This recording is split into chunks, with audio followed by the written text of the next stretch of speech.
मैं कहता हूं जेब का पक्का एक गुण, लंगोट का पक्का ये और भी आवश्यक, क्योंकि आजकल क्या हो गया है कि समाज काम करने के लिए जब आप एक दूसरे के परिवार में जाएंगे और अगर आपका चरित्र पूरा खरा नहीं है तो आप तो बहुत बुरी स्थिति पैदा करने वाले, बहुत बुरा हाल होता है। मैंने बहुत लोगों को देखा है, बहुत चीजों में अच्छे हैं, अभ्यासु है, मन में बहुत ईमानदारी भी है, सत्य भी बोलते हैं, लेकिन लंगोट के पक्के नहीं है तो धर धरा के सब गिर जाता है।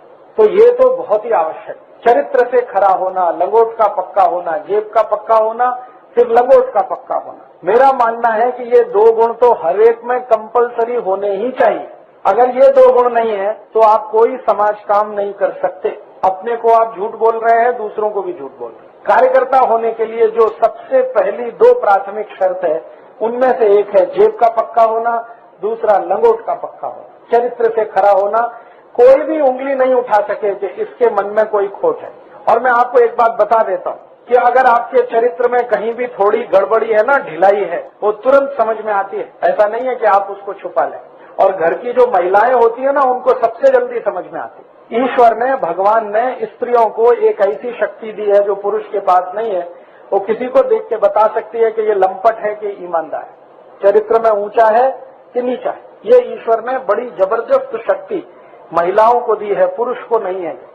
पुरुष नहीं बता सकता। महिलाएं तो आंखें में देखकर बता देगी कि ये आदमी खराब है, चरित्र का अच्छा नहीं। मेरी आई मुझे बताती है, मेरे घर में बहुत लोग आते हैं मुझे मिलने के लिए, हमारा दरवाजा हमेशा खुला, कोई कोई दिन तो 100 लोग आ जाते। मेरी आई सबको देख के बताती है ये आदमी बराबर नहीं है, अगली बार ये आना नहीं चाहिए घर में। और फिर मैं जब देखता हूं, चेक करता हूं तो वो बात बराबर खरी निकलती। उसकी आंखों में एक्सरे मशीन फिट है। तो एक बार मैंने मेरी आई को पूछा तुमको कैसे समझता है, तो उसने कहा ये सब आई को समझता है। और आप जब व्यसन मुक्ति का काम करेंगे तो परिवारों से संपर्क तो आने ही वाला है, घरों से संपर्क तो आने ही वाला है, और घरों में महिलाएं तो होती ही हैं, उनकी नजरों से आप बच नहीं सकते। इसलिए अपने मन में कहीं भी थोड़ी भी कहीं कमजोरी है तो पहले उसको ठीक करो, उसके बाद किसी के घर में प्रवेश करो।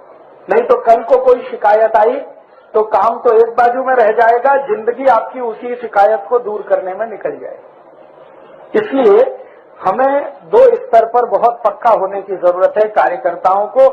एक तो जेब से पक्का होना, दूसरा लंगोट से पक्का होना। ये दो गुण तो सबसे पहले चाहिए, बाकी बाद में आए तो चलेगा। अभ्यासु होना बाद में होगा तो चलेगा। आप मान लो आज अभ्यासु नहीं है, 2 साल बाद हो जाएंगे, 3 साल बाद हो जाएंगे, सतत सुनते सुनते अभ्यास हो जाएगा, वो चलेगा। 5 साल बाद भी अभ्यासु हो तो चलेगा। मैं तो कई बार ये कहता हूँ जीवन पर्यंत नहीं हो पाए तो भी चलेगा, लेकिन जेब का पक्का पहले हो जाओ, लंगोट के पक्के पहले हो जाओ, अभ्यासु बाद में भी हो तो चल जाए। समय का नियोजन नहीं कर पाते तो भी चल जाए, धैर्यशील नहीं रह पाते तो भी चल जाए। लेकिन ये दो चीजें तो एकदम ऐसी हैं जो तत्काल होनी चाहिए, और उसके लिए आपको थोड़ा अपने स्तर पर काम करने की जरूरत है।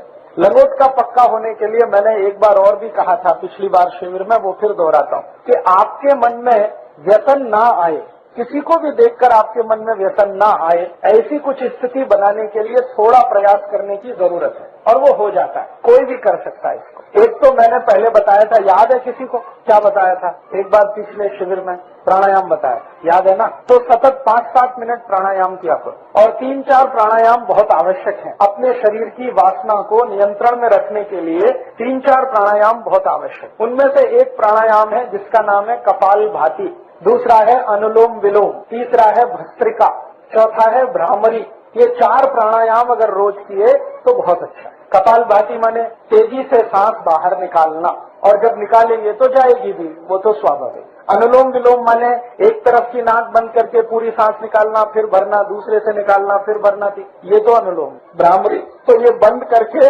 जैसे भोरा घूम ऐसे करता है वो। तो कपाल भाती, अनुलोम विलोम, भ्रामरी और भस्त्रिका, सिर्फ सांस को फेंकना तो अपने से अंदर जाए, वो बस। ये 4 प्राणायाम तो जरूर करना, भले 5 मिनट कर। इससे मन, बुद्धि, शरीर तीनों पवित्र रहते। मन में वासना नहीं आएगी तो लंगोट से पक्के रहेंगे, ठीक है। और 1-2 काम कर सकते हैं, हळद का जास्ती उपयोग करना। किसी भी वासना को ठीक करने में हळद सबसे अच्छी औषधि है। दूध पीना तो हळद डाल के पीना, भाजी में हळद लेना, और अभी ताजा हळद आती है ना तो भोजन के साथ खाना। हळद का ताजा रस 1 चम्मच रोज सुबह लेना। जिनको भी अपनी वासना पर संयम नहीं है, मन में कुविचार आते हैं, गलत विचार आते हैं, उनके लिए है। जिनको है उनको आवश्यकता नहीं।